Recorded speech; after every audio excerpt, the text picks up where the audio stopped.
Check 1 2. Check. Hi, friends. Welcome to the program. My name is Dean. I look less than thrilled today, don't I? Very malaise. I'm on fucking Team No Sleep for the first time in like I don't know how many years. Team No Sleep. There's a little bit of stress in your life right now, maybe? Totally forgot about Team No Sleep. I guess like no more than I ever have. Like my life is like a blender. But I woke up at 3:00. Couldn't get back to sleep. It was like what? It's like my mind was like, it's 6:00. Yeah. Get up, Dean. Get going. And then the flood of like, got to do this, got to do that, got to do this. So Team No Sleep is no fun. Tried to have a nap today. Meditated a little bit, which is good that we're talking about meditating and sleep and wellness because we got a couple of things to get to today. Brandon Currie is going to join us talking about how we're going to tax the F out of Canada's oligarchy. Budget's coming down. Brandon Currie's a financial planner. And Canada set to tax the extreme wealthy in super big business. And we're going to chat about that in a couple of minutes. Brandon's from what? Sun Life. Brandon Currie, Sun Life, in the Professional Insights podcast. He was part of that podcast for a long period of time, right? So he's a smart dude, nice guy. We're going to talk to him about that. He'll have a nice shirt. That's my prediction. Guaranteed. His hair is a snappy nice dresser. Frosty, too. It's going to look glazed. I bet you he's wearing a white shirt. Maybe. I bet we're going to see some brick behind him today because he likes the aesthetics. He's that kind of guy. Okay. But the starting talking about wellness, not being on Team No Sleep. This is going to be an interesting podcast for a couple of reasons. One is Lochlin Cross, my friend Lochlin Cross here. A lot of people don't know this. Is deeply into yoga. He's one of those yoga guys. You don't look at him and you go, oh, that's a guy that does yoga. But I can tell he does yoga just, by knowing him. He's got a great shitter on him, incredible butt. He's in pretty good shape with the exception of the beer belly, right? You've got that swollen liver portion of your stomach. I got a bit of I'm 54. So I know you look great. You tend to carry a little bit of weight around. Yeah. Right? The midsection. Yeah. Mm-hmm. We all do. Yeah. We all do. Not as much as we do. So usually 30s, 40s you carry it around, but you take really good care of yourself. So you get fired, what, a month ago? Is that when you got fired? Yeah, I got let go at the end of February. It was on leap year, and I had been thinking about doing the yoga teacher training, the YTT, 200 hours for quite some time. Now, locally, you can do these programs, right? You can also do them online. And I started to do some research. I said to my wife, I'm going to bite the bullet. Yeah. For the last, I'd say 5-6 years, I've been saying out loud, I'm going to get the yoga teacher training course. Mm-hmm. But I'm a busy guy. I was doing this really because you're not working. So you're not that busy right now. Like now's the time. Now's the time to do it, right? I don't have a full-time job outside of the podcast. And so I started to do a little bit of research, and I'm from BC originally, and I would gravitated towards one called Kootany Yoga School. And at the time there was a program in the summer where you go camping. Mm-hmm. And then I started to look into it a little bit more, and there was one in Joshua Tree at the beginning of May, and I was like, I'm going to do this. And I reached out to them. They got back to me right away. I've signed up. May 1st, I'm flying down to Palm Springs and heading to a little community. I think it's like 30, 40 minutes just outside of Palm Springs. And I'm going to do my yoga teacher training. It's an intensive program. Mm-hmm. And 2 weeks. And I got to be honest, I'm very, very excited about it. No kidding. Like this is a commitment too. It's not like, a day. It's, as you said, it's 2 weeks long. It's intensive. You're going to have to wear a crop top and Lululemons every day. That's a commitment for a guy like you, right? You're going to do all that stuff. I don't know about the crop top. Some of those 84 yoga mats you got in the back, you're going to have to pick one of them. I know it's difficult to make decisions for Lochlin Cross. You're like, should I take the maroon one? Should I take the black one? They have different purposes, Dean. Whatever. I don't know. I'm going to learn about it because the young lady who actually operates Kootany Yoga School joins us today. Who are we talking to? Lisa, and her last name starts with a C. Is it Clems? Oh, my last name is Clemens. Clemens. You guys, I'm hang just on, Lisa. Let me roaring in just the background. I'm just well, you roaring should, listening to you because we're guys. gonna have some fun. And you know what? This is what you're gonna get. What you just got there from Lochlin as your introduction. This is where you're gonna get at your yoga school, Joshua Tree, May 1st, where he invites you on the show. He's gonna take your program, and he's like, Lisa, I don't remember her last name. Which is, like in terms of our job, and I know you're prepped for your job, that's something that Lochlin should have prepared for us ahead of time, is just Not the a prepper. basics, like your last name, which would have been nice. But Lisa Clemens, pleasure to meet you. Kootany Yoga School. Pleasure to meet you too. Yeah. Tell me about your phone call with Lochlin before we get into introducing you to Lochlin, and then we'll find out about Kootany Yoga School and what you've got in store for my very dear friend who's about to embark on what could be a life-changing journey, right? It really could be. It will be. It will be. Lochlin and I had a wonderful conversation. I mean, he's exactly the ideal student for us. He's super realistic, really laid back, pretty comical, as I guess you probably know since you guys work together. Yes, very funny guy. Very funny man. Tears just moments ago. Mhm. We had a wonderful conversation. I think it was just coming down to narrowing down kind of the placement of where he wanted to be, whether it be in Canada or Joshua Tree. I think he's going to really love Joshua Tree. It's a pretty incredible environment. It's beautiful. There's no way else to say it. It's very special. I'm sort of wondering how he's going to manage and cope with silent mornings.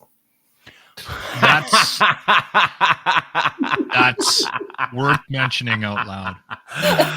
Well, I think cope is a wonderful way to lean into this conversation, because he's very excited, right, Lisa? And he's really into yoga, and he's very realistic, and he's incredibly authentic, and he's a dude's dude, right? And yoga's got this reputation as like this namaste, let's drink some green shit and stretch and and then downward this. So like it's got this, but listen, yoga's changing, and a guy like Lochlin, in your eyes, Lisa, could do a lot for the yoga community, right? Absolutely. And that's sort of how our client base is and how things are changing.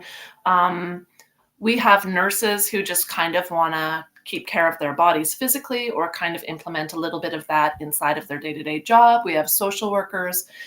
We have doctors who are trying to take a more holistic approach. We have professional athletes or aspiring professional athletes. It's a pretty good broad spectrum of people that we have participating in the program. And we drink some green shit, and we do some namastes, and we do some chanting and some of those things for sure. Of course, it's involved in the program, and it's really a nice practice. But I have to say, out in Joshua Tree, we get a heartier stock. We really do get a heartier stock of students.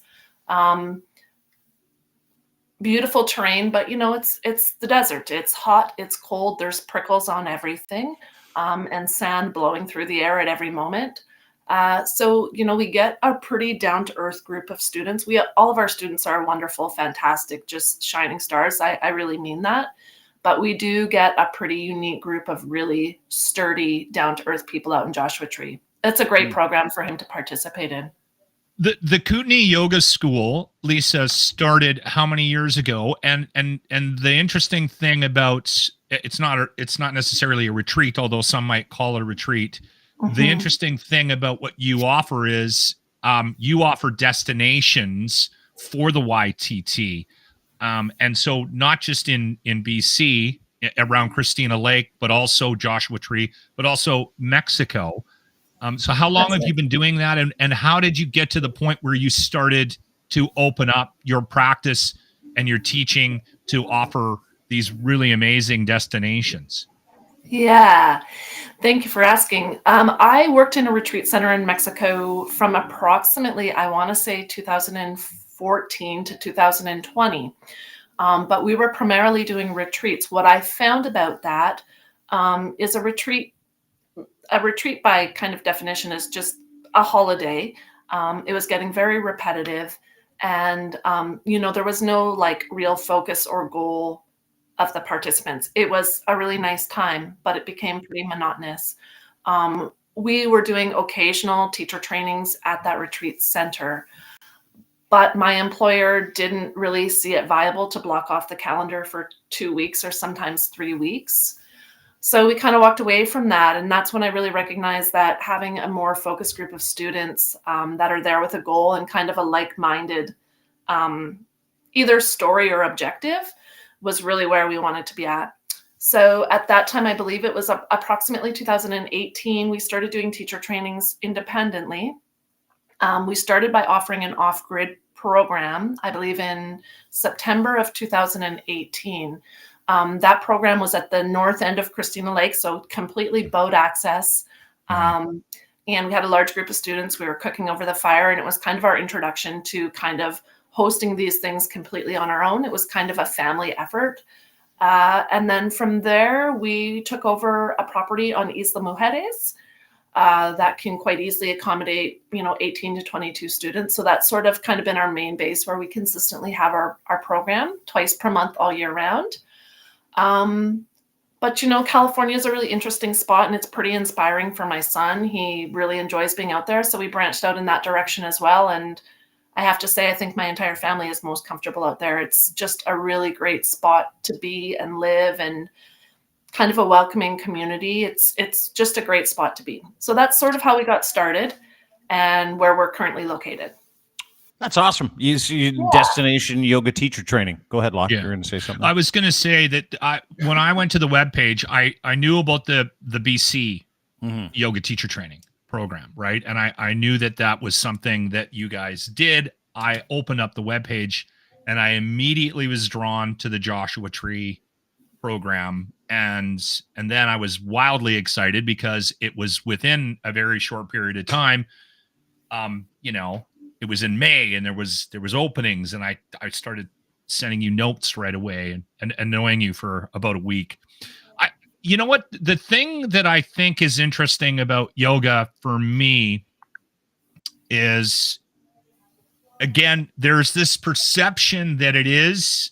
I mean, I don't even need to point it out, like that it's this thing. But once you start doing it, like I got into it because of an injury at 41, and I got into it in the basement by myself, would not have told my buddies that I was doing this at all.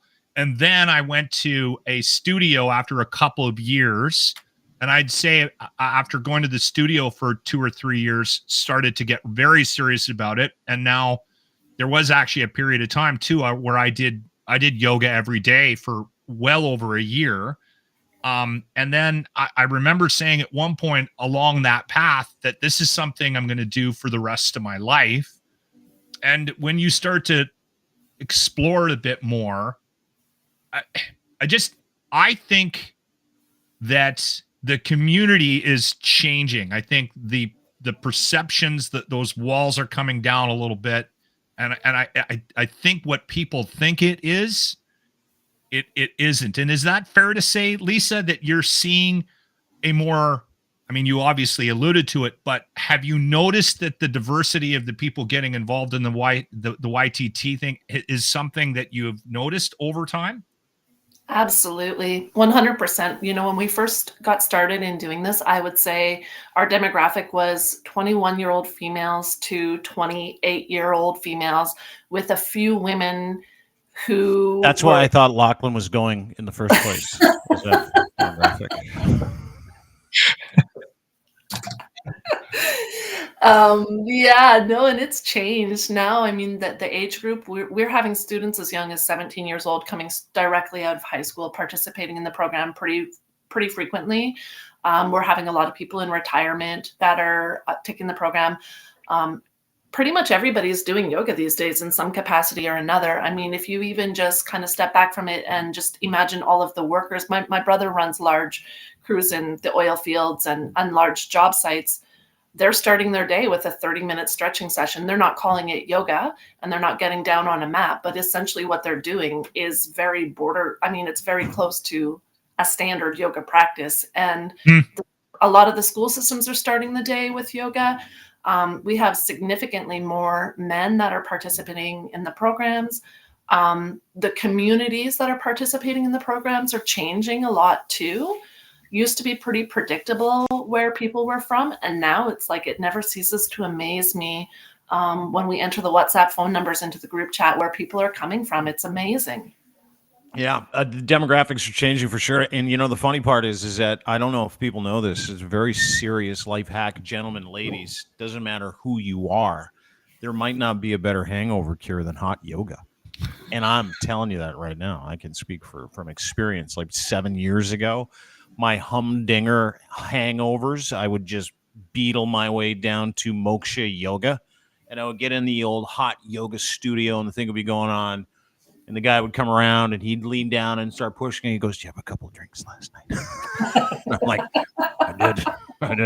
Trying to sweat it out here. And literally, invariably, as soon as it was done, it was like one of the greatest cures for a hangover. But the other thing is that it's a very peaceful way to get your exercise on, right? Like it really is. You walk out of there, you don't feel like raging. You didn't listen to Metallica. There might have been some spa music on. There's some soft voices and stuff like that. And to your point, Lochlin's a very gregarious character. And I was going through some of the stuff you have on your website, just having a look at some of the schedules. By the way, if you would like to go and have a look, it is Kootany Yoga School. And the trip you're going on is fascinating. Lochlin, this is not going to be one of those things you go to where you're like, it'll be a nice break from life. This is work, dude. You got to work. Each student will leave. It's involved. Big time. 200-hour intensive practical knowledge, 45 traditional poses, embodied practice, designing sequences. What they'll cover: anatomy of yoga, detailed description and practice of the 45 traditional yoga poses, Asana Labs introduction to, I don't know what that is, but it sounds delicious, and then some other words I can't repeat, restorative yoga, 8 limbs of yoga, and the schedule. Let's talk about the schedule, shall we, for old Locker? This is 14 days. 5:45 you get up, morning practice.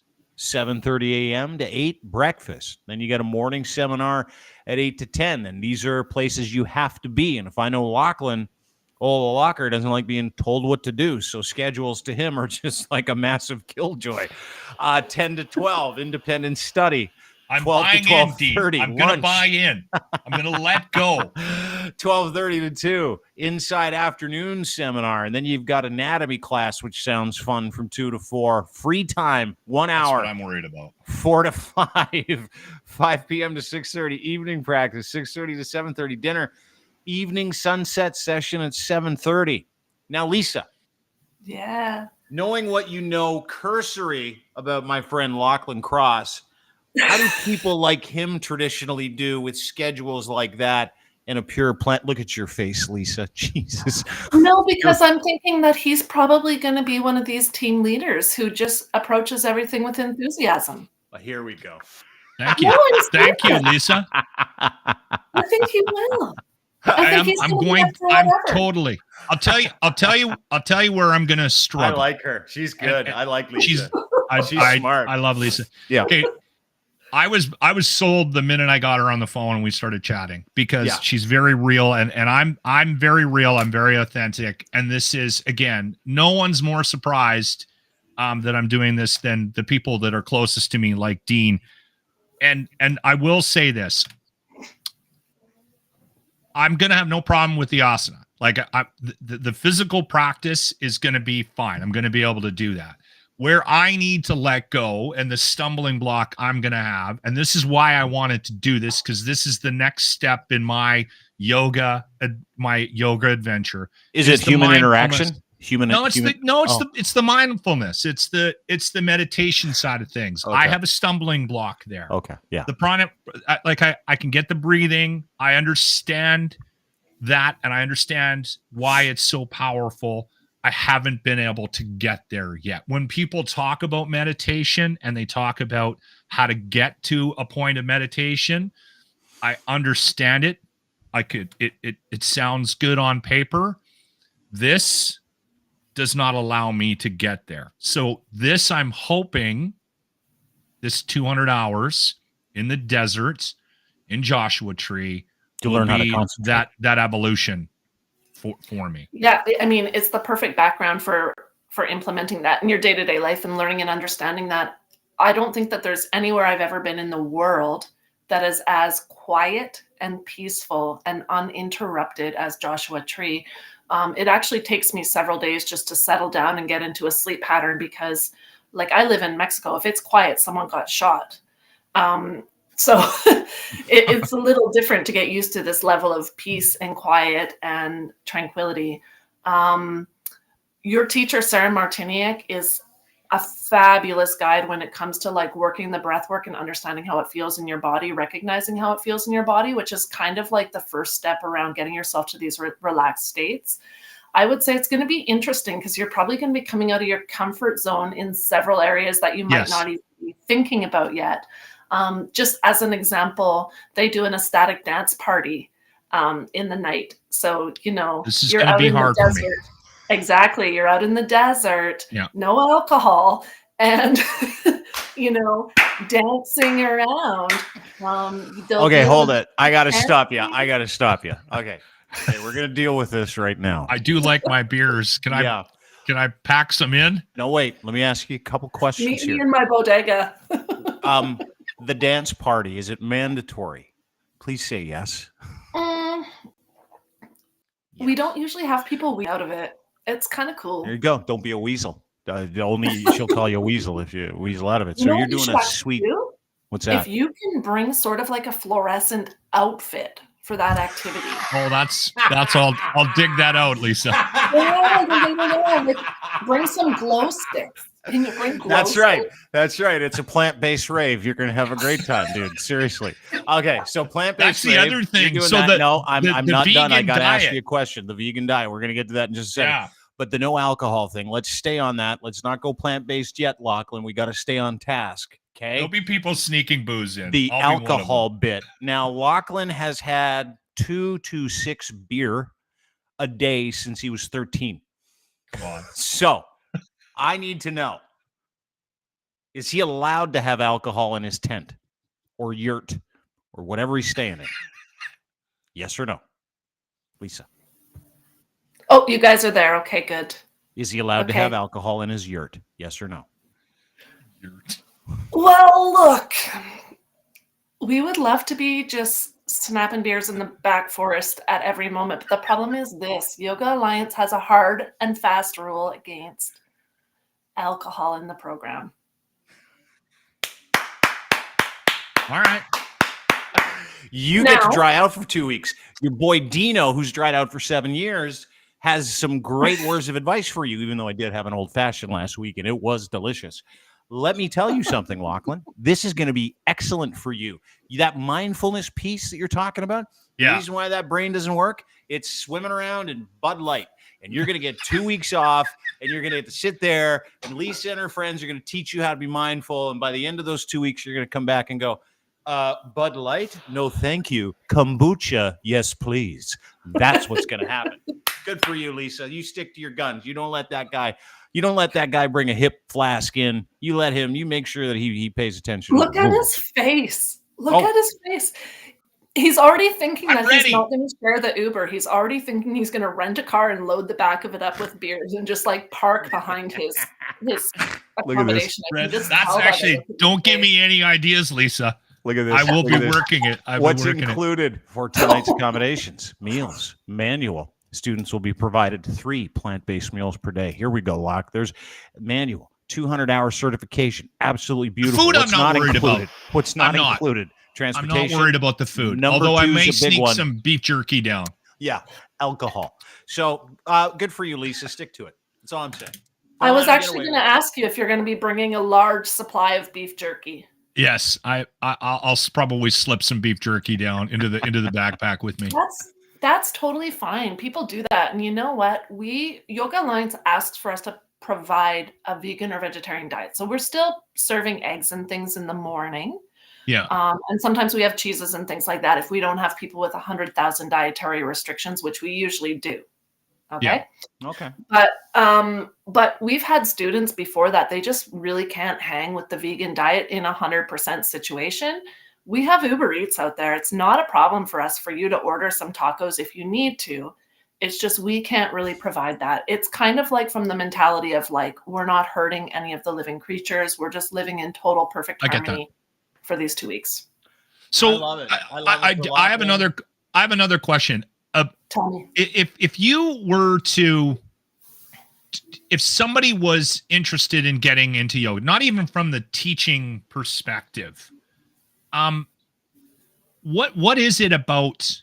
Because for me, it was an injury that I got into it, and then I started doing it, and then I was like, okay, this is something that I'm going to incorporate into my life for the rest of my life.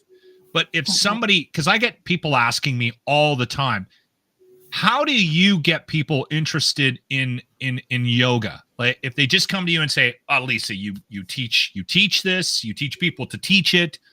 Is there one thing that you say to people about an introduction into it? Golly, it sort of depends what people kind of preface it with. I mean, there's this whole element of just like living inside of a supportive community for 2 weeks. Yeah. Right? Just even that in itself.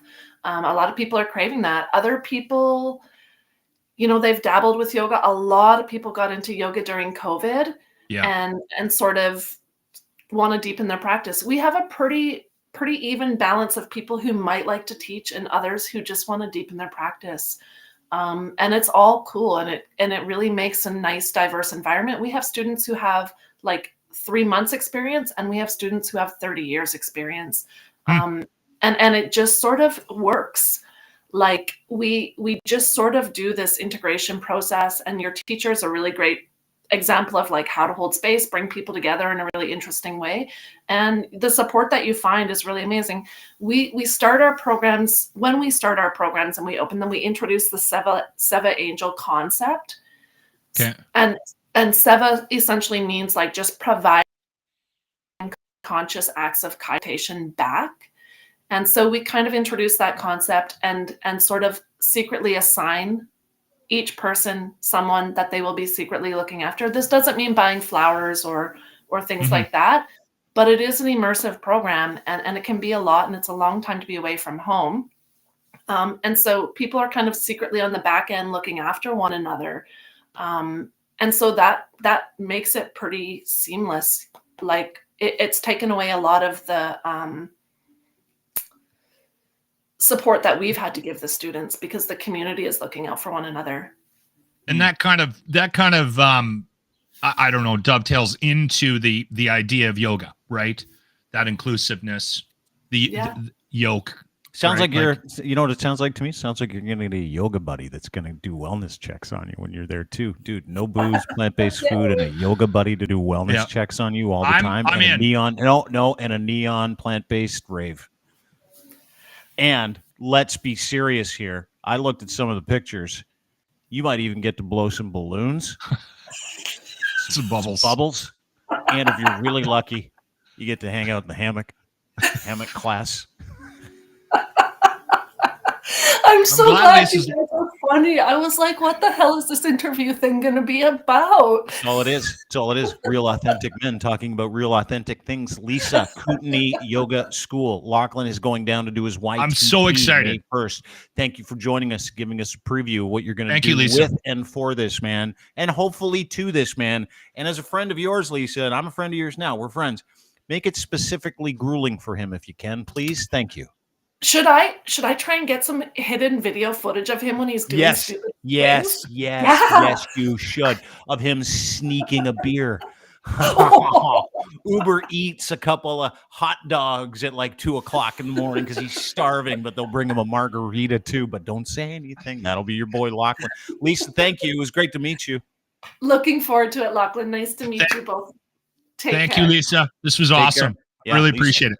Kootany Yoga School. There you go, and dude. they have programs in Mexico, in Joshua Tree, and just type that into Google, it'll pop up, and in BC. There you go. I almost did the one in BC, the one in Christina Lake. Dude, I can see you there. A lot. I can see you blowing bubbles, neon dance party. I can see you doing the yoga, no problem. All kidding you're aside, a yoga pro. No. All kidding aside, I need to let go. I need to. You really do. You got to embrace this stuff. I'm gonna try. Because I'm not joking about the bubble blowing. Like if it's a bubble blowing thing in at the end of a class and everybody's doing it, and you're like, I don't do bubbles. You got to do bubbles, and I'm being serious. Do bubbles. Yeah, I'm gonna do the damn bubbles. You're gonna do. If you need a hammock buddy, you're getting a hammock buddy. Lochlin. I'm so glad you're enjoying this. Brandon Currie, Professional Insights. Hey, you think you see So am Lochlin I. Yeah, that's a great hammock, buddy. Yep. Could you do that, Brendo? Could you do that? Could you do a yoga trip? Could you do it? I applaud Lochlin. Like, talk about getting out of your comfort zone. Could you do that? Yeah. Well, listen, I was going to be his, I'm listening to you guys and I'm sitting there going like, oh, I'd be Lachlan's secret buddy. And then there's like no alcohol. I'm like, no, that's not going to happen. I'm being serious. Like I could do vegan though. I could do vegan. You could do plant-based for 2 weeks? Like proper vegan, like well cooked. Yeah. Cause that's actually some really good food. They have a chef down there that prepares all the meals. Right, really good food. Yeah, I mean it's okay. Yeah, how many people have gone? What a delicious tofurkey burger. Nobody. Not that many people. Actually, no. But so don't try and sell it. You could do anybody could do anything for 2 weeks. But I'm like here's the thing. I know you're Locke. I know you're not worried about the vegan diet. I'm not worried about the diet. I know you're not really worried about the activities, morning quiet time. The thing that's going to be fascinating is you on day 4, no booze. That'll be fascinating because I'm not listen, I'm not getting myself stupid drunk every night, but I drink every day. Yeah. Like there's a glass of wine and then the hockey game's on and then the beer comes out, right? Like I'm definitely a drinker and I have, right? But I think I can do it for 2 weeks. When was the last time you went more than 2 days without a drink? There you go. 2 weeks is going to be fucking awesome. It's been a while. There was a conversation about a swollen liver a couple years ago. So I might have taken a month off. Longest month of my life. I went 7 years. And it's not that hard. And once you go the first 2 weeks, the next like 6 years are a breeze. What were you going to say, Brando? What were you going to say? I was just the no drinking, but once you get on it, you can do it. I went 30 days in January, so. Oh, did you do dry January? I did dry January, yeah. How was it? Like, at what point were you going like this with your fingernails? Okay. Was it day 4? You know day what? 3? Usually day 4. Here's the kicker. The hardest part was no sugar. Yeah. That is literally I any of your viewers that are watching right now, sugar is one of the worst drugs out there. Yeah. It is literally headaches in the morning. It is like mood swings. Like it is bad. Alcohol, I was like, all right, 1-2 days, as long as I'm not socially around it, I don't really miss it. It's like, I'm very much like Locke. I like to have a glass of wine or something like that. Yeah. But it was the no sugar for the month. That put me into like the shape. So I went to Scorgy's doc, the Breaking Olympia, Dean. Yeah. And I met with Jimmy beforehand. We went to Kelly's. We had a pint. Then we went, and I didn't want to order beer at the movie theater because I didn't want to have to get up and leave. Right. If I drink a couple of beers in the movie theater, I'm going to pee 3 times. So I didn't want to do that. And I didn't want to disrupt the event. So I never drink pop. I got a bucket of popcorn. And of course the guy's like, well, if you throw in this, you get the deal or whatever. And I'm like, okay, whatever. So I grabbed a bag of M&Ms. And so I'm sitting down, I drink the pop. And because I never have pop, I'm like, wow, this is awesome. So I pound this Coke. Then I eat all the M&Ms. I woke up the next morning. Like, I don't eat sugar like that. I'll hungover. Yeah. I felt like a bag of smashed assholes. Oh, I felt so bad. It was like the worst hangover I've had in months. Yeah. And sugar hangovers are worse. You're not wrong, Brandon. I have not had a hangover in 7 years, right? Because I don't really drink at all. I had a couple of drinks in the last month and a half, but no big deal. You'll have a cocktail here or there, half a glass of wine here or there. And I noticed a difference in my physiology right away for 2 reasons. One is the sugar. The other one is the alcohol. Like, it's instant. I noticed the next day I'm not in a great mood, all that other stuff. And so when I quit drinking, though, turn that back around to your point, I had to go on this sugar binge to replace the sugar I wasn't getting in the booze, right? Because everybody's like, dude, just don't drink, eat the sugar. My hangovers from sugar were just as bad sometimes as they were from fucking booze. Seriously. Yeah. Look at the compound structure of sugar, and it's not that far off from cocaine. From a like the chemistry behind Not sugar. helping, Brandon. Extremely I'm gonna addictive. go down and just start snorting sugar. Yeah, you're gonna start sugar packets, start snorting those. Calorie free. Calorie free. Brandon Currie joins us, Professional Insights, the podcast, which was a humdinger on the network for a long period of time. He's with Sun Life. And we have a couple things happening today. As a financial guy, and I wanted you to come on the show, we've talked about doing this for some time. The budget is coming down today, the federal budget. Now, as boring as I find budgets, and they all are fucking boring, and the average Canadian doesn't even know the budget's coming down today. But the federal government is about to do something to the wealthiest, less than 1% in this country, and that's ding them for taxes to pay for a whole bunch of social programs they've just recently announced. So I wanted to ask you, first of all, just the overall of what you know is coming for the budget, Brando, and then we'll get into some of the finer points of it, because it's going to be interesting, right? Like, we see people fighting all the time about taxes. And a lot of people don't even understand what the taxes are, don't know what rebates are. So they definitely don't know what fucking budgets are. So if you could kind of, color this in with like verbal crayon for people, that would be great. What's going on with the budget, and what do you expect today? Yeah, so every April 1st, and this is the Ontario provincial budget's the same way. The federal budget gets tabled, and it is a confidence motion. So basically, it's an automatic confidence motion. So unless you have enough votes to pass the budget, it could send us into an election. But that is not on the card. That's not on the cards. Mm-hmm. The other thing that because of the supply, the supply and support agreement. No, you keep going. He's just being a knob. You just keep going. Yeah. Don't just keep talking right through all of his interruptions about coalitions. Keep going. And so, currently, which is not normal. They've gone on this. Basically, they've hit the road, and they've been dealing out cash right, left, and center for the last couple of weeks.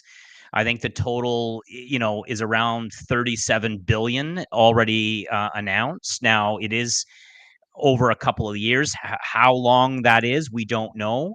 The majority of that is in loans and grants, so that is immediate to the bottom line of the government. So this is where you start to see a lot of the spending. You're going to see this to be more of an election style budget, meaning they're prepping to go. We don't know when, but they're definitely prepping to go into an election. This is why all the announcements are happening when they're happening. Yeah. And there's a lot of nomenclature, I guess, is the best way to put it, being thrown around. To your point, Dean, not a lot of people understand. It sounds great, but it no one knows the context to what it means. And one in particular that politicians love to use on all sides, which drives me crazy, is the middle class. Mm-hmm. Middle class. What does that even mean?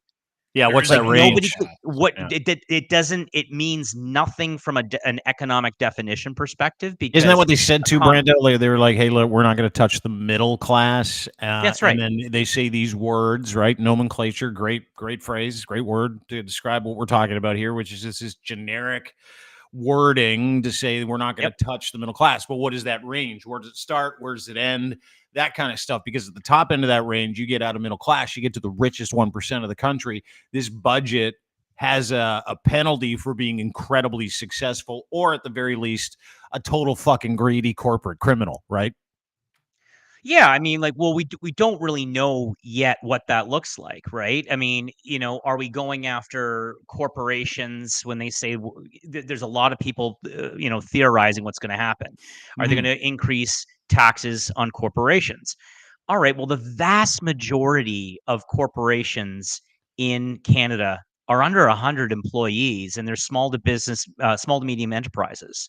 And so, they all make less than the corporations from a profit perspective.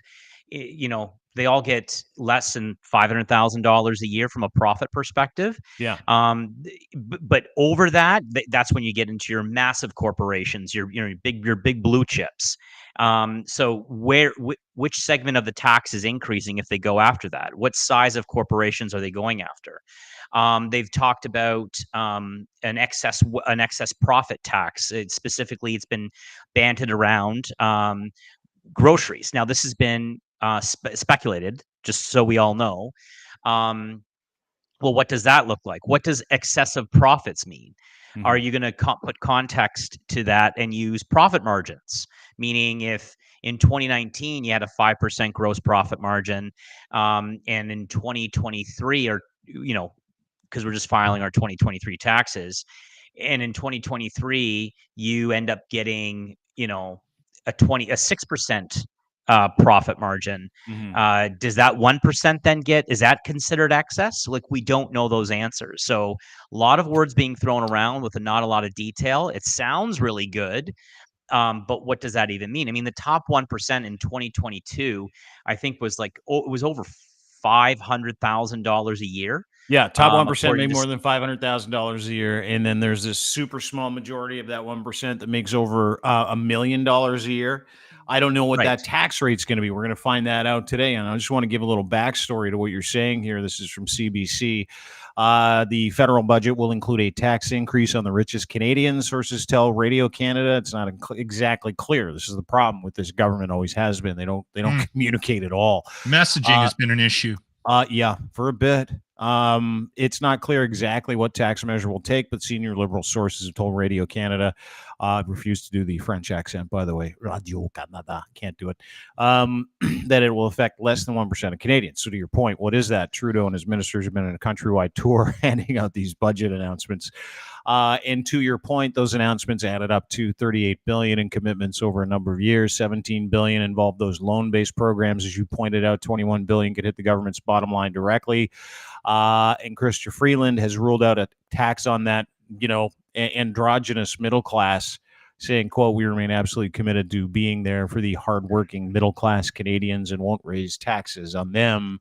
We're just going after the richy riches," to your point, which is over $500,000 a year.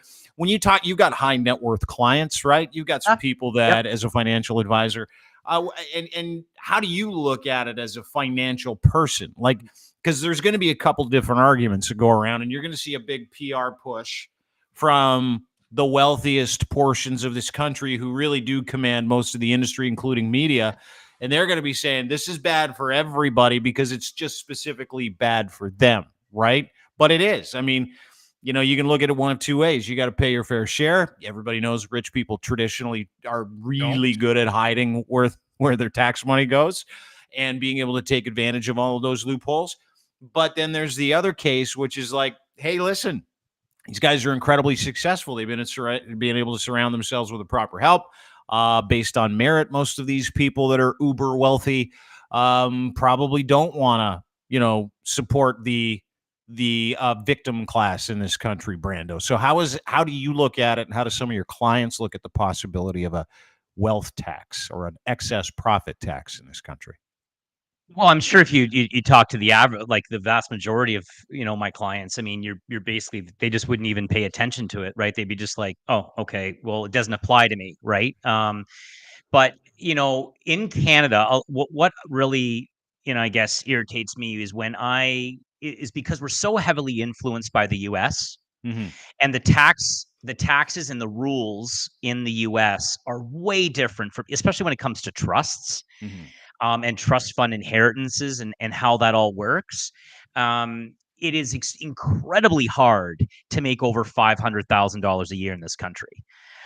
It's astronomically hard for the vast majority of them. So if you're looking at $300,000 plus a year, $250,000 plus a year, which would still put you in the top 2% of the population, you're talking doctors, lawyers, dentists, nurse practitioners. Those are the people that are, and I don't know about you, but those people work long hours. They all leave school with 200,000 plus in debt. They don't get any loan forgiveness. They don't get anything of that nature. So they finally pay off all their loans. A lot of them are in professional corporations. So, are you going after their professional corporations as well? I don't know that answer. Are you just going after T1 income? I don't know that answer. So when I hear that being thrown around quite a bit without the details, and people are like, yeah, and I'm like, just hold on a second, just pump the brakes. We don't know details yet, and this isn't the US.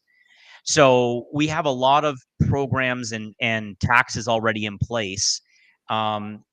Did that negatively impact? Yeah, no, it's a good point. Can I ask you a question? Because what I'm hearing, we're dancing around what I think needs to be said out loud. No matter what happens, they're going to find a way of fucking us. Here we go. Right? Tim Hortons around the table. Lochlin has shown up. They're going to fuck us. Brandon? I don't see. So this is kind of like what Dean kind of alluded to. Your top 1%, people will say that, but they already are very good at saving. They're very good at putting their money away. It's a political move that sounds really good off of the US, but what is the probability? Like, okay, I'll give you an example. The Paradise Papers, the Panama Papers. I don't know about you, but I've been audited in the last about 10 years, right? You get audited, random spot audits. What about those people that, put their money offshore into an island account and actually evaded paying tax? And we keep reading those stories all the time in the newspapers that they just get a slap on the wrist. They don't get anything. So how are you going to pay for for this $37 billion of promises? Slap on the wrist because Justin stayed at one of their resorts in Jamaica. Do you know that for sure? That's a family friend. I don't know. It just like everybody, just bend over. I mean, I listen. We're dancing around the top. Like, just get very flexible. That's why I got into yoga, so you can grab your ankles. Yeah. Traditionally, that's what the government does here. 100% right. Well, I'll give you. I'll give you some numbers. I'll give you some numbers right off. Because you bring up a good point. We're talking about taxing people who actually report their taxes. What about the people that don't? What about going after those quadrillion dollars that are sitting offshore on some ledger belonging to some Venezuelan accountant that may or may not be connected to Stephen Harper? Anyway, continue, Brandon. Give me some numbers. Yes, go ahead. So in 2022, according to Stats Canada, the after-tax family income was $68,400. That's the median. That is the most popular income. The gross would be around $84,000 a year. For an individual, is just over $45,000. And then in 2022, that $45,000 was down 1.6% on 2021. The average, not the median, the average family income with children is $134,000 a year. The average without is $91,000 a year. So if that's the average and the median, that means the vast majority of Canadians fall under that threshold of under $150,000 to $200,000 a year. So you get income by taxing the mass populace. You don't get income by taxing just on the ends of the spectrum. So how are they going to recoup this type of money with these types of promises? The other thing that is a bit ironic. Okay, so let's hypothetically go down this little train, and let's say they increase taxes on people making over $500,000 a year. So let's say instead of 33%, you hit another threshold and you're at 35%.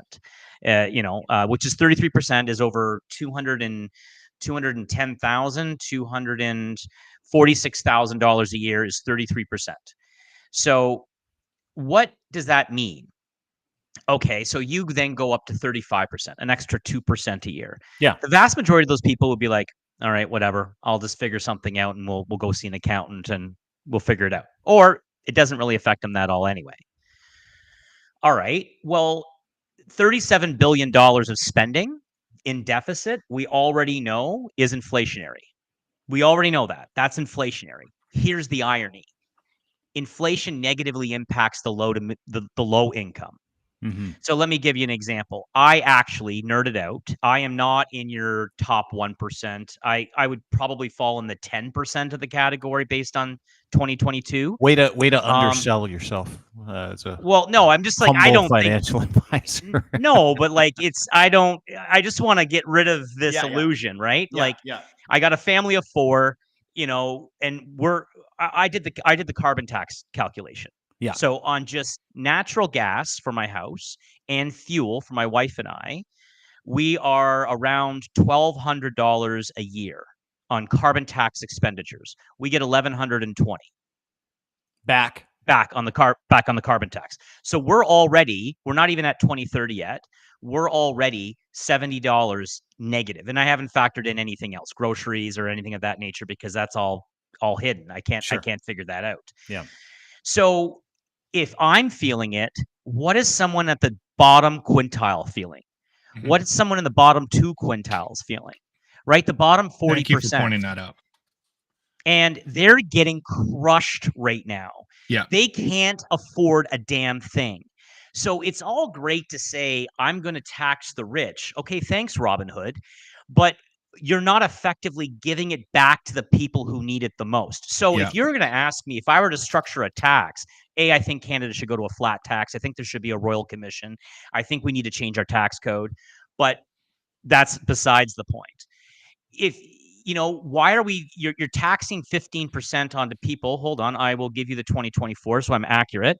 Thank you. 15% on the portion of taxable income that is $55,867 or less. Mm-hmm. So if you're making less than $55,000 a year, your federal tax, not Ontario, is 15%. Okay, why are we really taxing anyone that makes under 30 grand? Like that, like really? Yeah. Like that, does that make any sense to me? No, like no. You're right. So, okay. So you're keeping these tax rates in place for someone who makes for the first $30,000 or $40,000 a year. Cause you and I, all of us on this call are affected because it's a tiered tax system, mm-hmm. right? And you're taking 2% from the rich. Like nothing makes sense. So yeah, on paper, it balances the budget or mm-hmm. it makes it flat line or the budget balances itself, whatever math they use. But the reality is everyday expenses for Canadians mm-hmm. they're getting crushed. Can I play a video for you guys? Thank you. Can I play a video for you guys to prove your point? Yeah. So please stop defending the 3 cents more that I pay every time somebody it's constant. I was having a conversation with a friend of mine the other day. And the thing that's frustrating everybody, I think, is that we continue to have these conversations about this tax, that tax, and then you got people fighting online. Well, you must be from Alberta. It's only 3 cents on the thing. At the end of the day is what everyone's forgetting to say out loud is that every Canadian, everybody across the board, take out the uber rich, are finding it more and more difficult to live day by day.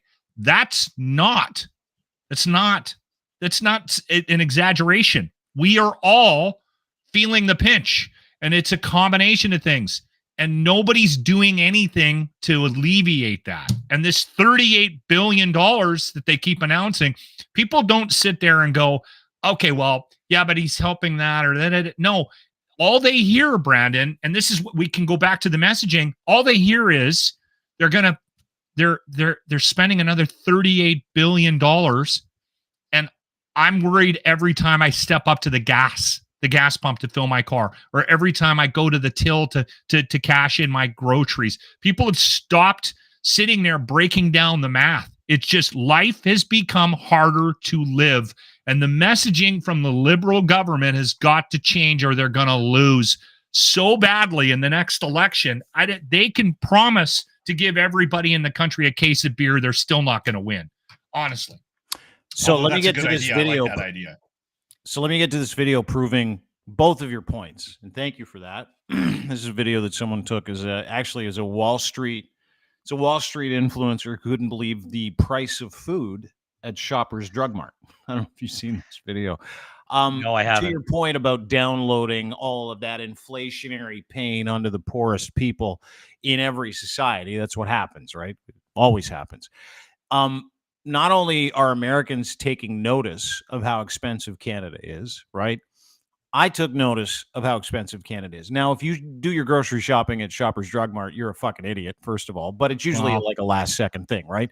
But let me just kind of play this video for you and how shocking it is to see the corporate greed portion, which is why I'm not upset by some kind of corporate greed or excess profit tax, because this is a Galen Western property. He's like public enemy number one in Ontario right now because of how successful he is. But he's this successful because he's passing on all of those charges to people in the form of butter and shit tickets. Let's watch this together.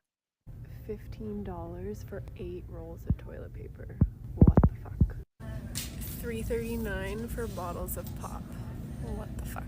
$7.49 for 4 Uncrustables. What the fuck? $6.29 for no name butter. Wow. $9.19 for Nesquik is crazy. $8 for orange juice. What the fuck? Just no. Stop. What the fuck? $5 for Pringles is crazy. This cannot be real. Wow. And a big what the fuck to these deodorant prices. They're on sale, This though. is criminal.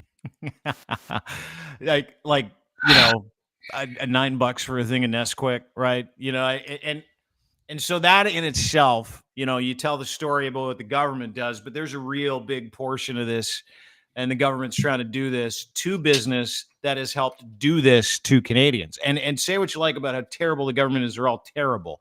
Taxes are all terrible. I get that. I totally understand that. But I mean, if we're not going after corporate greed at this point, when every economist and financial advisor, Brandon, and you know this, dude, you can point to the government all you want. Corporate greed is the number one driver of the reason why we are in the shitty fucking mess we're in, right? In some cases, yes, that is, you can point to that. And not in all cases, but in some cases, yes, you can point to that. You mean most? Yeah, I mean, I've watched a lot of economists, and there was a professor on CBC, and he was a professor of grocery out of the University of Guelph. And professor, if you're watching, I'm sorry, I forget your name, but I try to take in as much information as I can. And he mentioned 97% of the prices are embedded into the grocery store before it even gets there. So we're talking 3%. So what I'm just really curious, when they start throwing around, an excess profit tax, what does that even mean? And is it even going to fix the problem? It's kind of like when I forget what the minister was talking about, after they had their little round table of all the CEOs of the grocery store chains, which was an absolute waste of time. That was waste of time. Sweet theater, wasn't it? And then he gets up there on the press conference and he's just like, I've already seen a flyer in my house, and it's already it's already gone lower. I'm like, a flyer is sale products. Like, what are you talking about? Like, that's what a flyer is. It's supposed to be all the cheap products. Obviously, you don't do your grocery store shopping. No. So, it's, and another thing, if that professor's correct, and I would have to take the professor. You talking about food professor? Calls himself the food professor. He gets grocery money, just so you know. Just letting you know that. Oh. Yeah. Okay. Grant money from I didn't know that. Yeah. He allegedly here. No, he got grant money from Loblaws. It's a fact. So I take everything he says with a grain of salt. And he runs around Twitter complaining that everybody points it out, and how mad he gets makes me fucking laugh. But sure, the food professor says 97% of prices are built in. But generally speaking, we all know that those margins are fucking ridiculous. And you look at some of the reporting that, like, let's just take the Weston companies in their grocery store chain. I mean, they made billions in record profit over the past couple of years, right? Chicken is not supposed to be as expensive as it is. Yeah. I mean, let's be fucking serious, right? Let's be serious about it. I did find it ironic, that little circle that they had of all the people, and here are the politicians, grilling the CEOs, the federal politicians, and yet they're the ones that are in charge of the supply chain management, which is every single economist, to get economists to agree on everything, it's next to impossible. So everybody, supply chain management unequivocally increases the cost of goods. Yeah. Unequivocally. You just have to go to the States and don't use the whole, oh, we don't use hormones. And yeah, you don't. Hormones in your milk is mutually exclusive to supply chain management, right? Like they're not the same. One controls the supply of goods. The other one is regulation. And you've got people not being able to afford milk, calcium for growing kids. But I just came back from Florida. I took the kids. We go down to Florida during March break, and we do not eat out. We get a self-contained unit, and I went grocery store shopping, and typically you have food left over, right? Oh boy, $350 American for the week in food, and we had nothing left over. Really? It has astronomically increased south of the border as well. Yeah. It is insane. Yeah. On how expensive things are. I mean, never bought anything. Because once you do the math in your head and add on 30%, there aren't any deals alcohol. Don't worry, alcohol is still cheap. You can still get a 4-liter jug of vodka at Costco for like $20, right? Yeah, you can. That's right. It's a beautiful thing. It's a beautiful thing. You go and you make your Target purchase, and you walk into the alcohol store, and you're just like, oh yeah, this makes it all better. Yeah, but it's like Alberta. Seriously, like it's in Alberta. I was talking to a friend of mine, and she was like, "Have you heard of Costco liquor?" And I'm like, "No, what is it?" She's like, "In Alberta, Costco sells like you can get like the equivalent of Grey Goose, and it's like 40% cheaper than it is in any liquor store. But it's like Costco vodka is what it's called. Or Kirkland vodka. They sell them like Kirkland. Yeah. Kirkland. Yeah. And I'm like, that's fascinating. That's why Alberta is. We buy all our booze at Costco. You should.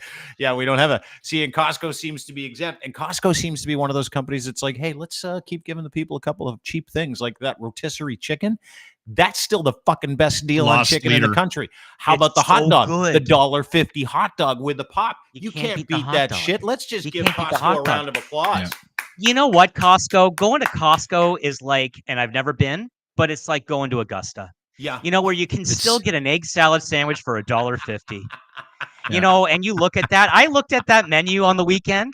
You could buy that entire thing for $18. Yeah, and you know what? If I ever get a chance to do it, I am going to do that. I'm going to walk up. I'm like, here's $20 American. I want everything.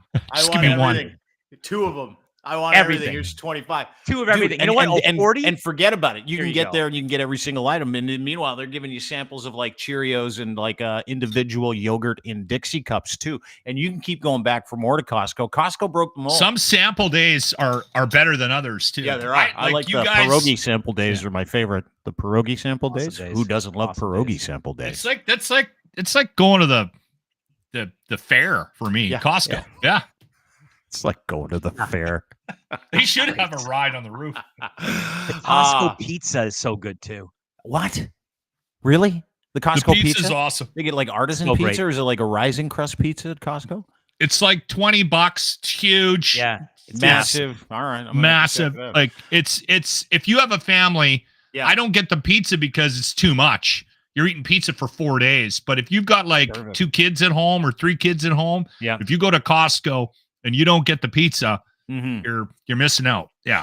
Brandon, good call, Brandon. The budget comes down today. Brandon Currie, where can people get a hold of you? Brandon Currie, of course, is financial advisor at Sun Life, and he's a very good human being who understands what he's doing. But where can people get some financial advice for you, or possibly contact you about how to preserve their wealth, my friend?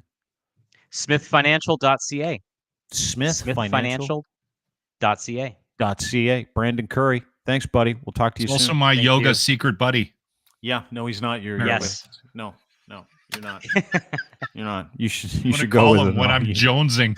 You should go with him. Brandon, to the walk yoga me off the ledge. You should go with him and sneak one of those little stadium buddies. I will. I'll sneak him at the end. Yeah. I'll sneak him at the end for him. Boy. Yeah, all right, no buddy. problem. Talk to you soon. Good to see you, all Brandon. Right. Brandon Currie. Ladies and gentlemen, it's a good dude. He explained it well. Well, give me the wealth tax. He did, but also, like, I think there's a lot of things happening right now in politically, right, where it's shocking to me that the Liberals have not learned their lesson. They haven't figured it out. And the reason why it's so bothersome to me right now isn't because I hate Justin Trudeau. Yes, it is. Isn't because I love PP, because I don't. You and I are very much on the same page. We hate them all. But it's so frustrating that this current government continues to just completely fall on its face. Nobody is listening to these budget announcements and going, all right, awesome. The Liberals are going to save us. Everyone is on the same page. You're spending $38 billion. My taxes are going up. No.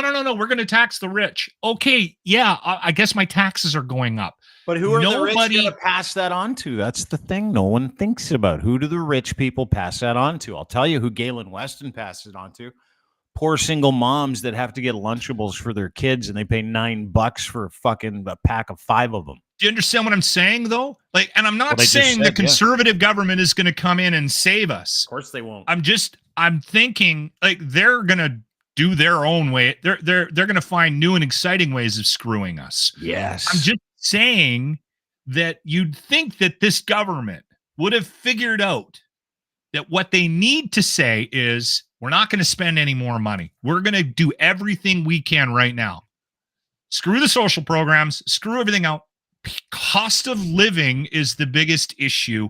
We're going to go out of our way to cut your cost of living. See, here's the problem. They announced $38 billion of spending, and what does everybody say? But you're not narrowing down into the details. Part of that is 3.9 million homes that a bunch of provincial governments refuse to actually build. So there's that part of it. That's actually a good thing. Then there are, which I loved, part of this budget, $2.8 billion for AI research, which is totally cool. Where's that money coming from?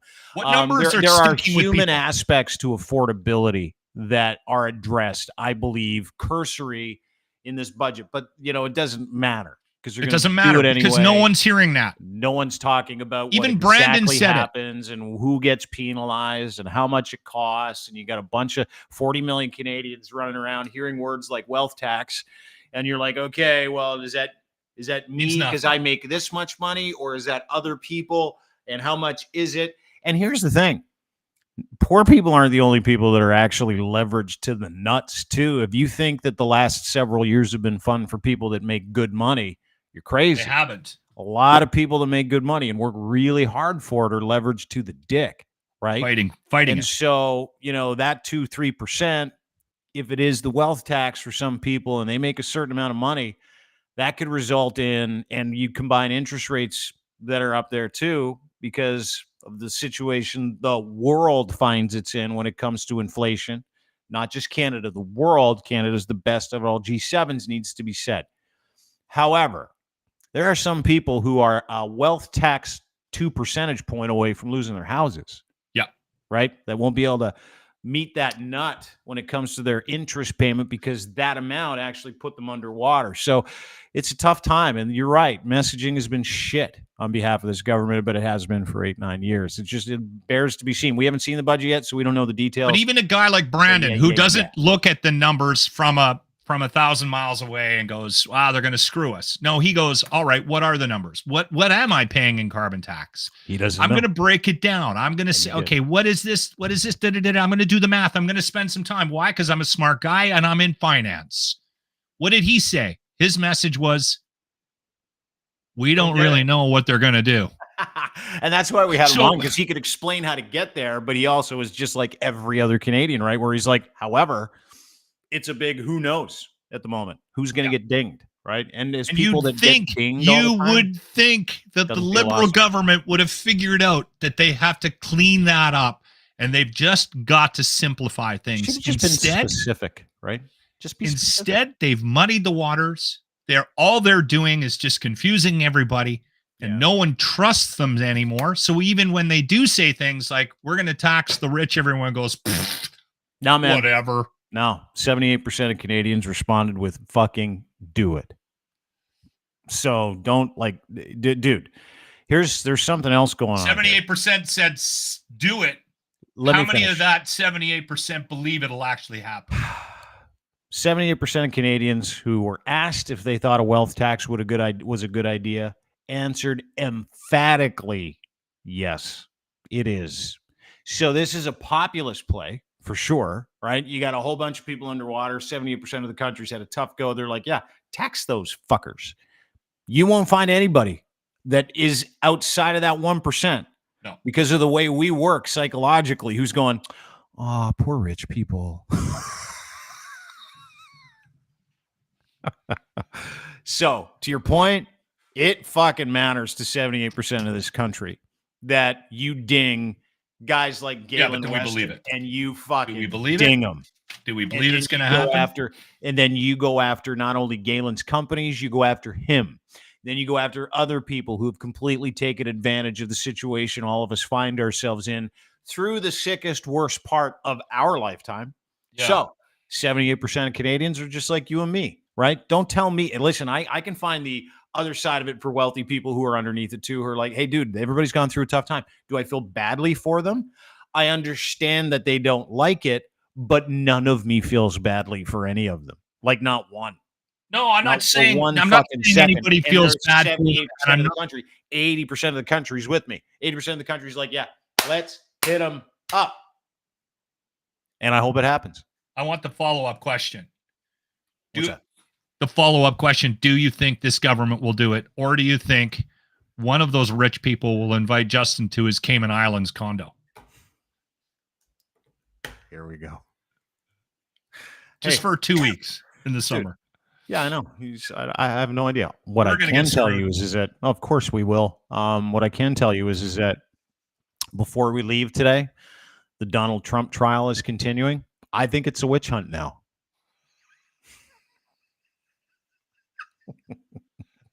Persecution.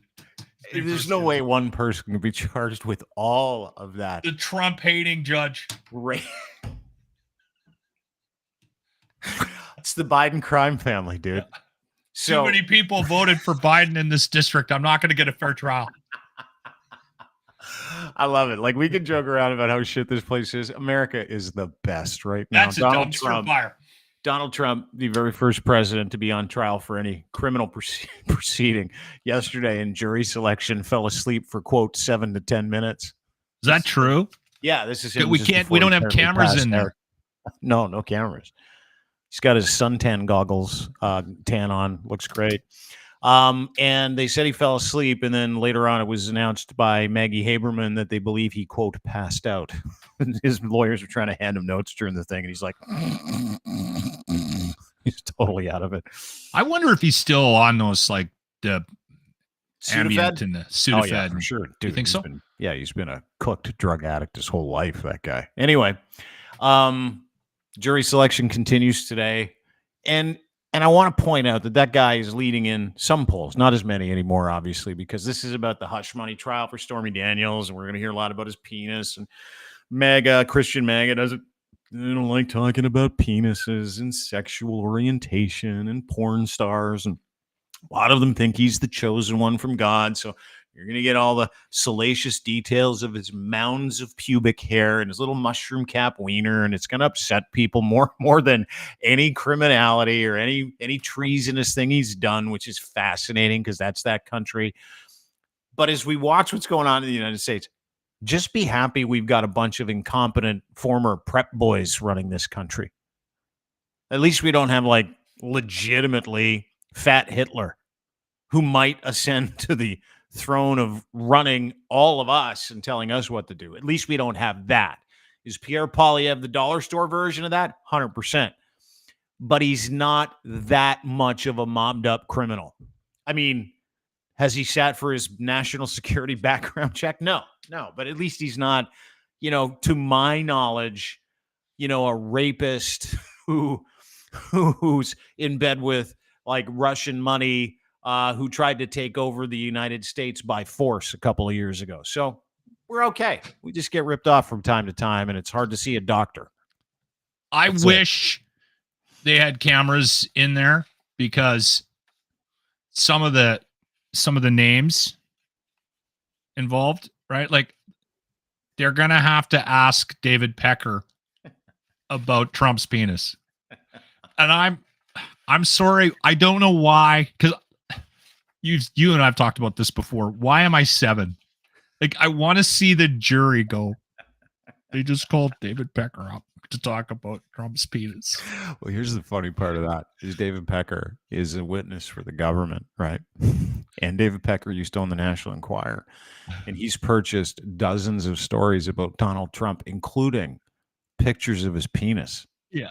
So, I know. So they have to bring him up. They got to get a guy named Pecker. So, Mr. Pecker, what makes you an expert on Donald's penis? Thousands of pictures of his dick. That's what makes me an expert. I don't know if we can trust a man named Pecker to give us testimony. I'm sorry. These are the personal stories that I'm way giggling past. If I'm on the. Oh, me too. I'm way past that. Like, I'm more interested in now the salacious stuff. Like, one of the great crimes in the last couple of years is the fact that I haven't read Sophie Trudeau's autobiography about her time with Justin. Really upset that I haven't read it either. But I've heard it's just out. One thing that I've heard from that book, which makes me laugh, because whatever, it was all performative anyway, who cares, was how she said that Justin didn't, quote, meet her needs. And I'm like, right? I thought to myself, I need to get into that piece right there. I need to figure out what that means. Because that's the way I am, right? Like, when I talk about taxes, I'm like, tell me about this, tell me about that. How does that work? So when I read a line in a book by the former First Lady of Canada, who got divorced from the Prime Minister while he was in office, hooked up with a heart surgeon, and they're heavy duty, and she writes in her book, my needs weren't being met. So, okay, let's boil that down just a minute. Well, we know what it means. Do you think... We know what it means. I know what it means. I know what it means. Everyone knows what it means. Of course. Do you think she did that on purpose? Yes. To say what everyone isn't saying? I don't know what everyone isn't saying. All I know is he apparently is not an attentive lover. That's all I got out of that. And I want to know more. I want to know why. JT, the progressive darling of liberal politics globally. And who cares? Who cares what the real reason is? But you think that you don't know? I see that. You don't write that in a book, being the former First Lady of this fucking country, and go, he didn't meet my needs, because guys like me go, whoop, whoop, whoop, whoop, whoop. Radar. That's why I'm saying she did it on purpose. Means. She did it on purpose. Yes, to get back at him, because she's mad at him. I want to know how he didn't meet her needs. In what capacity was the Prime Minister of this country not meeting the needs of his... We all know it was emotional. Yoga training wife. How is that possible? Is it emotional? Is it mental? Is it spiritual? Or is it, the other stuff? Does he have issues? Is he not drinking enough water? Blood flow issue? Is it a blood flow? I mean, these are serious. Enough. If we dance, not enough. It's we're enough. On a fucking heater at the end of this podcast. It's enough. If I had to sit through the first part of this podcast, we're going all the way through to the end of this podcast with something interesting. Okay? I think we're dipping our toes into waters we shouldn't be dipping our toes into. What are you talking about? Okay, this is all they do in the United States all day long. Okay, all right. Every single news outlet, every single because person. It's not fair. It's not fair. Well, it's not fair, isn't but fair his wife wrote about it. And so I know it isn't fair. I need to find out. It's not fair for us to be doing this. Totally wrong. Totally wrong. Everyone's talking about it. and no one's talking about it at the same time. But you know why we're different?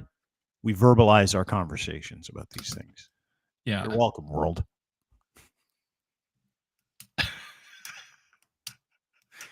Anyway, that's it for us. We do need to play the retro replay of the day for Arden Roof Systems. Charity Golf Tournament, July 5th. Ranch Golf Country Club. Go to ardenroofsystems.com. This is based on the fact that this past weekend was the Masters. And you alluded to this last week when we were talking about the Masters, that a lot of men plan their vasectomies around the Masters. Right? Yes, they do. It's a big weekend. More vasectomies happen. The Thursday, the Masters You did start. Oh, yeah, totally did it. I did it. Yep. Bag of teas, lots of golf, couple beverages. Let's go. The Lochlin Retro Replay. So my radio career took me from, well, my first paying job, real job. I was working part-time radio stuff in Vancouver when I was in radio school. But I went to Edson, then I went to Fort Mac, then I went to Prince George, then I went to Winnipeg, then I came beautiful here. spots. Yeah. All just gems. So my Winnipeg career lasted 6 years. I worked at Power 97. I did afternoon drive. I was the program director there. That was after Prince George, where we had the girls, where we had the kids. And you don't make a lot of money in radio. And I was already panicking about the idea of having another kid. So 2 kids, yeah. I said to the wife, I said, I'm going to get snipped. We can't afford the 2 we have. So let's get this done. And unfortunately, I got it done in Winnipeg. Now, if you know anything about Winnipeg, God love Winnipeg, but if you have money and you're smart, you don't live in Winnipeg. So there's no doctors. So there's like 4 doctors for 1 million people. It's crazy. It's nuts. So you wait forever for stuff. Yeah. So I found a guy that was going to clip my nuts, and I made an appointment. I got it done. And then you have to drop off your post-vasectomy sample, and then they test it to see if you have any live swimmers. See if you're shooting blanks or not. Yeah, so I go down to drop off my post-vasectomy sample. Okay. And I walk... So you got your 5-gallon pail. I walk into the clinic. They give you a cup and a bag, and I take it in, and I'm standing in line. The wait room is packed. Like I said, there's 4 doctors in Winnipeg for everybody, okay? And I walk up and I'm thinking, okay, I'm just going to drop this off and get out of here. Because people recognize me occasionally, right? Okay. And I had a pretty popular show in Winnipeg. The lady at the counter was fairly new. It'll become clear as to why I know she just started. It's my turn. I step up and I put my bag on the counter and I said, gently, hopefully, I'm here to drop off my post-vasectomy sample. And she goes, I'm sorry? Skip the dishes. And I said, I'm here to drop off my post-vasectomy sample. And you know me, I don't get quieter, I get louder. She looks at me with complete and total confusion. I'm starting to panic because I don't want to say, I got a bag of on the counter. You could have said splooge. There's so many other words you could have used. Right? Love juice. Love juice. I don't want to say one of these things. Finally, she goes, oh! And she goes beet red. Then she starts searching for something, and I'm like, what is she doing? She's looking for a piece of paper. She finds a piece of paper, and she goes, okay, so now I realize she's got a list of questions she needs to ask me before she can accept your load. My load. So she's going through this list of questions. What's your name? Blah, blah, blah. Yeah. And then now I've got an audience. Bored of their magazines. Yeah. And they're all now looking at me. A couple of them are giggling. And I know there's more than a couple that recognize me as Lochlin Cross from Power 97. So now I'm on stage. She says to me, and when did you do it? The car on the way here. That's what I told her. No, you didn't. I did. She looked at me with absolute terror. And I went, I'm kidding, ma'am. Yeah, you're kidding. All right. You're kidding. Dude. Hey, dude. Listen, greatest thing you've ever done. Get a vasectomy. I tell that to all my friends. It's the best thing you ever do for yourself. Thanks, buddy. Great to see you today. You bet, bud. If you go to the webpage to check out the charity golf tournament on July 5th, which Dean is going to be there, don't miss out on the early bird pricing to get your team or your single in for the tournament. All right. It ends at the end of April. Early bird pricing to the end of April for the Arden Roof Systems charity golf tournament, helping out the Stollery Life program. Thank you, Dean. Have a good day. Dude, absolutely. Great show. It was awesome to see you. Good luck with your yoga trip. We'll check in with you from time to time, see how you're doing with the vegan food. And as always, really appreciate everybody spending time with us today. Thank you very much. You can always get more stuff. You can never get more time. So thank you for spending it with us. We really appreciate it. Have a wonderful day. We'll see you tomorrow, everybody. Bye.